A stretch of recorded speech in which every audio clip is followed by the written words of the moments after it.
Please welcome Fiona Price with her speech, The Long Way Round. With the speech, The Long Way Round, please welcome Fiona Price. In 1963, Martin Luther King gave a speech called I Have a Dream. His dream was to make all Americans free and equal, whether they were black or white. At only 16, he joined the civil rights movement, and he was its leader by 26. In 1982, Jim Penman had a dream of publishing books on history. At 30, he failed his history PhD and had to mow lawns for a living. He turned that job into a business called Jim's Mowing, which became Australia's highest earning franchise. And at the age of 63, Jim Penman started publishing books on history. Contest chair, virtual Toastmasters. Not every dreamer can become a Martin Luther King, but dreamers who keep fighting can become a Jim Penman and reach their dream the long way round. Who out there had a childhood dream? Hands up.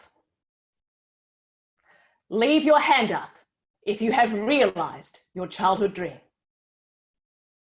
Hands down. Sometimes we outgrow our dreams. By 15, most people have given up on becoming a Jedi Knight or a princess. Most people. But sometimes we sideline our dreams and focus on other priorities.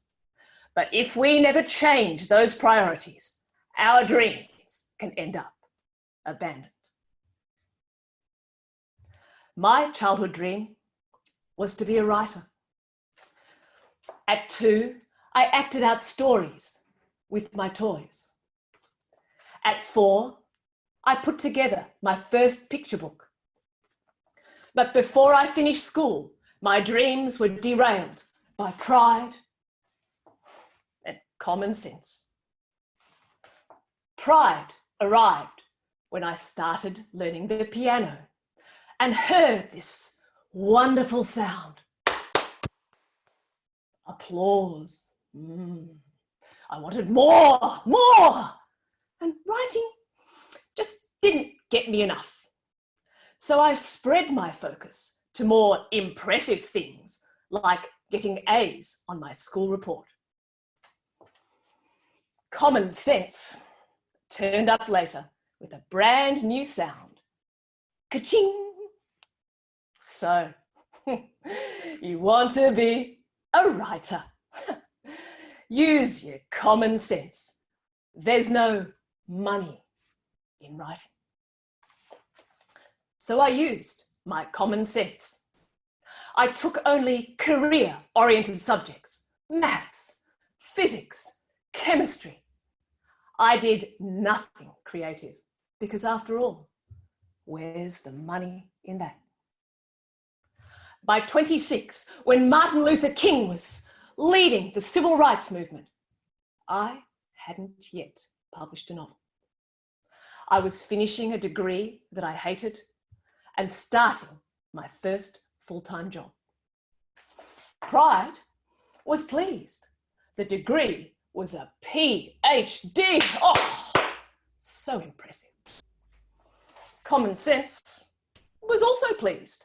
My entry-level job earned quite well. But my heart was horrified. How did you turn yourself into this overqualified wage slave without a single novel to your name? She grabbed the wheel and steered me to my own Jim's Mowing moment. I quit my job, started a business, and freed up time to write.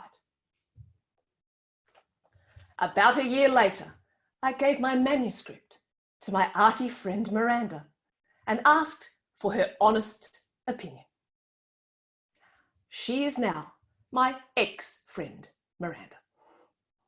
She said, "Your characters were neither likeable nor interesting, and your writing style was flat and adolescent." She concluded with this terrible question: "Fiona, have you thought about doing a writing course?" "What would she know?" said common sense, said pride. "I'm a successful entrepreneur with a PhD." "What would she know?" said common sense. "My business is earning well, and that's what counts." But my heart knew writing counted more for me than money or applause. I felt a crushing sense of failure. Every time I passed a bookshop, I had to turn my head.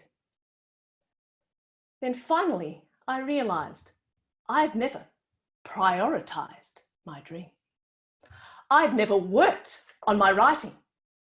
The time had come to swallow my pride, push common sense aside, and enrol in a diploma of creative writing.